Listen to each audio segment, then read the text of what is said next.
జమ్మిగుంట పట్టణంలోని Aditya multi speciality hospital నందు ఉచిత కిడ్నీ వైద్య శిబిరం నిర్వహించారు. గ్రామీణ ప్రాంతాలలోని పేద ప్రజలు దీనిని సద్వినియోగం చేసుకుని మీ ఆరోగ్యాన్ని కాపాడుకోవాలనే ఉద్దేశంతో దేవేందర్ రెడ్డి ఆధ్వర్యంలో ఉచిత కిడ్నీ వైద్య శిబిరం నిర్వహించారు. ఉత్తర తెలంగాణలో మొట్టమొదటి ఎంసీహెచ్ న్యూరో సర్జన్ మహిళా డాక్టర్ గీతాంజలి ఆదిత్య హాస్పిటల్ నందు ప్రతి నెల మొదటి ఆదివారం మరియు మూడవ ఆదివారం విజిట్ చేయడం జరుగుతుంది. ఈ శిబిరానికి విశేష స్పందన వచ్చింది.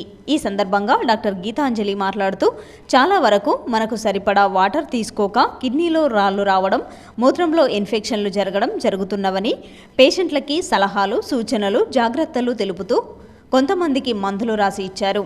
ఇలాంటి శిబిరాలను పేద ప్రజలు ఉపయోగించుకోవాలని కోరారు.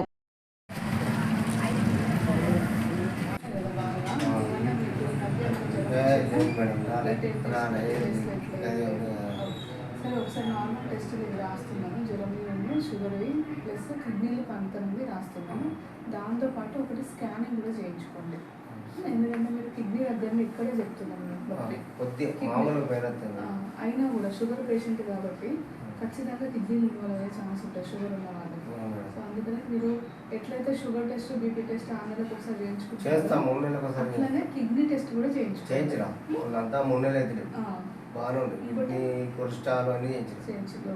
ఈరోజు ఇక్కడ మన జమ్మికుంటలో ఆదిత్య హాస్పిటల్ నందు మనం ఉచిత హెల్త్ క్యాంప్ కండక్ట్ చేశాము. క్యాంప్కి మంచి విశేష స్పందన లభించింది ప్రజల నుంచి. అందరికీ నేను చెప్పదలుచుకున్నది ఏంటంటే, నేను ఇక్కడికి నెలలో ప్రతి మొదటి ఆదివారం, మూడో ఆదివారం ఆదిత్య హాస్పిటల్లో కన్సల్టేషన్కి వస్తున్నాను. సో ఇక్కడ నేను గమనించింది ఏంటంటే, జమ్మికుంటలో చాలామంది ప్రజలకి కిడ్నీలో స్టోన్స్ రావడం, ప్రోస్టేట్ ప్రాబ్లమ్స్ చాలా ఉన్నాయని గమనించాను. సో మీరు నా సేవల్ని ఇక్కడ జమ్మికుంటలో ఉన్న ఆదిత్య హాస్పిటల్ నుండి మీరు వినియోగపరచుకోగలరు. అదే కాకుండా చాలామంది ప్రజలు ఇక్కడ వాటర్ తీసుకోవడం అనేది లేదా. నేను పేషెంట్స్ని చూసినప్పుడు చాలామంది వాటర్ కన్సంప్షన్ అనేది చాలా తక్కువ ఉంటుంది. దానివల్ల వాళ్ళకి కిడ్నీలో స్టోన్స్ రావడం, మూత్రం సంచిలో ఇన్ఫెక్షన్ రావడం ఇవన్నీ జరుగుతున్నాయి అన్నట్టు.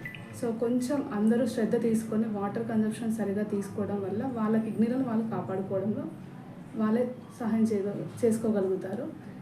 ప్రతి ఆదివారం మొదటి సండే మరియు మూడవ ఆదివారం నేను ఇక్కడికి వస్తూ ఉంటాను ప్రతి నెల.